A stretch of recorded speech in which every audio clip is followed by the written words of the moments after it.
Gizagorputza makina liluragarria da. Izan ere, zelula anitzeko antolakuntzarik garatuena da, edo zein egoerari aurre egin diezaiokena. Gizakia lurreko bazter guztietaraino heldu da. Dena den, gure begien ikusteremutik kanpo beste mundu bat. Oso txikia eta konplexua existitzen da. Protistoen mundua hain zuzen ere. Protistoak aparteko erreinua kontsideratzen dira. Gehienak zelula bakarrak dira eta nukleoa daukate. Protisto asko mugikorrak dira. Batzuk heterotrofoak dira, bizidunen zalikatzen dira animalien antzera. Eta beste batzu autotrofoak, hau da.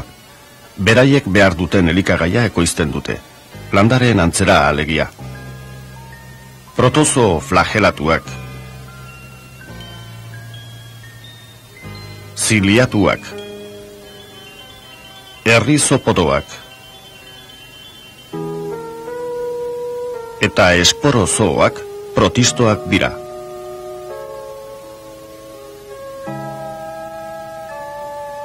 Alga guztiak eta loilizunak protistoak dira baita ere. Loilizunek adarkatutako protoplasma masak dirubite askotan. Hala ere unizelularrak dira, naiz eta unitate bakar bat bezala egitzen diren ehundaka nukleoz osaturik egon. Jerry Paulin biologoa, unibertso ikustezin hori aztertzen ari da.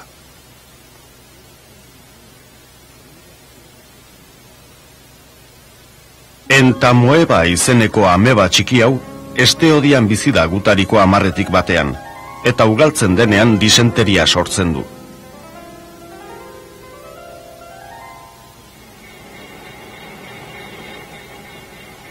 Alabaina, protisto guztiak ez dira kaltegarriak, gehienak kaltegabeak dira, eta batzuk, foraminiferoak adibidez, baliagarriak oso.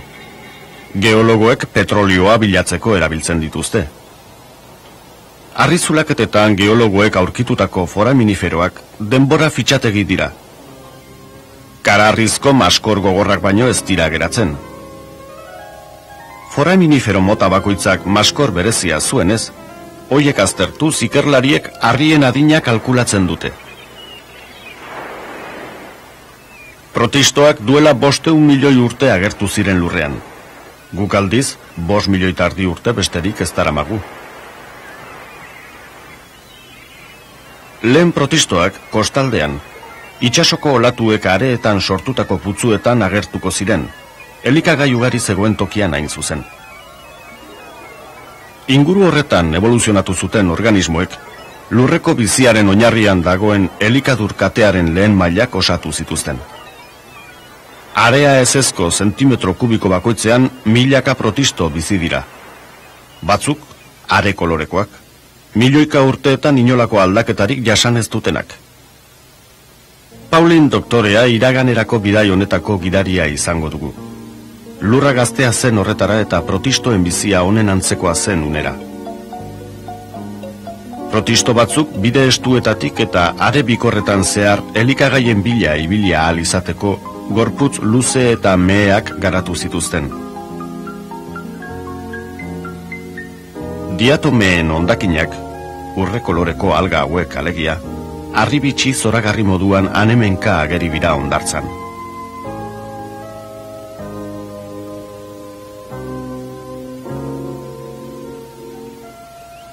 Kostaldekoetan legez, putzu honetan milaka protisto bizi dira, beste landare eta animaliekin orekan.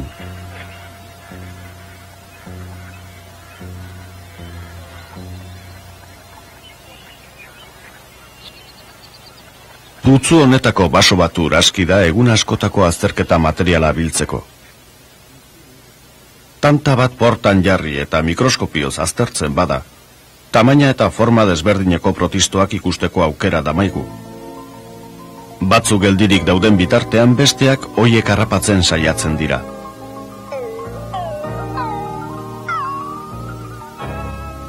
Hau, ameba erraldoia da. Ikusi zein dotore mugitzen den. Baina bestela badirudi ere, harrapakari basatia da. Eta beste hau, espirostoma ziliatua da. Ia 2 milimetrotako luzeratu eta malguki baten antzera, luzatuz eta uzkurtuz mugitzen da. Eta hori, zelatan dagoen bortizela da. Une batetik bestera jauzi egiteko prest. Azkar uzkurtzen da baldin eta zirikatzen bazaio. Eta beste hau, aktinosferia izeneko ameba zoragarria da. Horra hor beste bat, diflugia. Gorputza darroiei pseudopodo edota oin faltsu esaten zaie.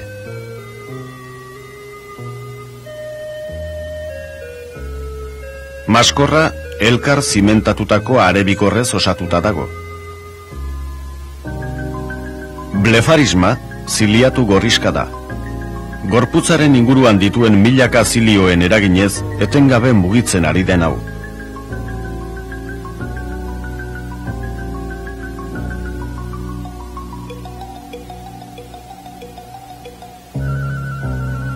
Peranema izeneko flagelatu hau, flagelo bakarraren uzkurketari eta aurreranzko mugimenduari esker desplazatzen da.